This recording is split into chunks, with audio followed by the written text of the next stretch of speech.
It is hot. Okay, it's just going to be a shorter video today because it is really hot here and I don't think I can take that much. But I want to talk about electric vehicles and specifically about range anxiety. Alleged idea that as you're driving along in your electric car, at some point the car's just going to unexpectedly run out of electricity and you're going to be looking for a charger. I just want to take some time to help you think about range and range anxiety to help you make a decision in finding an electric car if that's the way that you want to go. And I have driven an electric car for the last couple of years, so I'm talking from a bit of experience here. But I want to start with this word anxiety because it's bugging me a little bit. So anxiety can mean just being generally worried, we all know that. But I think the way that it's being used implies some sort of condition, range anxiety, like it's something you have. A medical definition of anxiety is this: a nervous disorder marked by excessive uneasiness and apprehension, typically with compulsive behaviour or panic attacks. And that's kind of where I take the issue, because it's being worried about how far you're going to get in your car. Yeah, sure, that might happen to people every now and then, but I've never seen anyone at an electric car charger with like heart palpitations, breathlessness, shaking, muscle tension, maybe losing control of their bodily functions. It's just not something I'm seeing, and I think actually belittles the sort of 1 in 10 people in the UK who actually might be struggling with an anxiety disorder to kind of make up a disorder relating to sort of running out of range in your car. So rant over, let's get into it.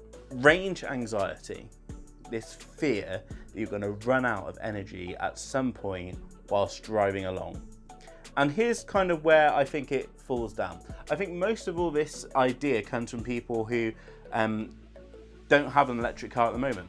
And so it is a worry, it's a genuine worry, I'm not trying to belittle that, but they haven't actually experienced it yet. And then it's also peddled by journalists a lot of journalists who are writing about electric cars, they might use them every now and then, but they don't live with them day to day. They're just handed sort of this piece of information from here or there and they just write an article on it. Here's the thing.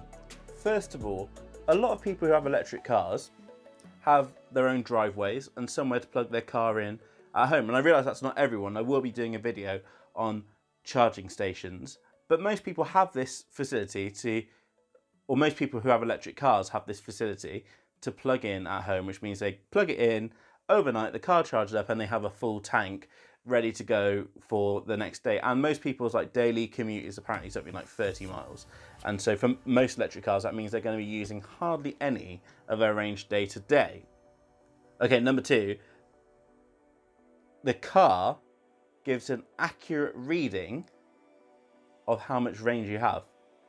That's true in all electric cars. They will have an accurate meter of how much range you have. And it tends to be much more accurate than that little gauge you get in a petrol or diesel car, where you sort of think, okay, you're not that trusting of the mileage that it gives you, but it is much more accurate in an electric car. In the car that I use, generally when it's fully charged, it tells me I don't have that much range, so it's a little bit conservative in its estimate, which is good. You want it to, if anything, you want it to be a little bit conservative and a little bit generous, because obviously if you want to sort of budget for the worst case scenario. So when you're full, the car that I use at least gives you kind of the worst case scenario, and then as it gets lower down the battery, it starts to then update you a bit more kind of like, actually you could go a little bit further and that kind of thing. But it gives you a fairly accurate idea of how far you can go, and so you're not going to have this sudden like, when will I run out? When will I run out? Because if you get in the car and it says you have 100 miles, for example, well then you sort of have,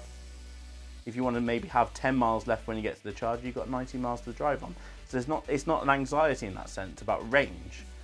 Now there might be about finding chargers, but as I say, I'm going to make a video soon about the different charging stations that you can use. And then so the third thing is plan your journeys. If you're worried about your range, then you just plan your journeys. I'm going to be making a journey tonight. It's probably about 100 miles in my car. My car is an older electric vehicle, and so it has a range of about 70, 75 miles or something like that. So I know I'm going to have to stop to charge once on the route, and then I need to find something whilst I'm down there to plug into. And then the last thing is that, as I say, so that's an older electric car. Newer electric cars have a much higher range. Much higher, and not just really expensive options. Everyone hears about Teslas and so on, but like Coming soon, the new Renault Zoe, reported to do 242 miles. The current Nissan Leaf does 239 miles. Early 2020, you'll be able to get the Peugeot 208 electric, so the E208. So it's just like the Peugeot 208, very normal car that you see around, but this one just happens to be propelled by electricity, and that will have a range of 211 miles.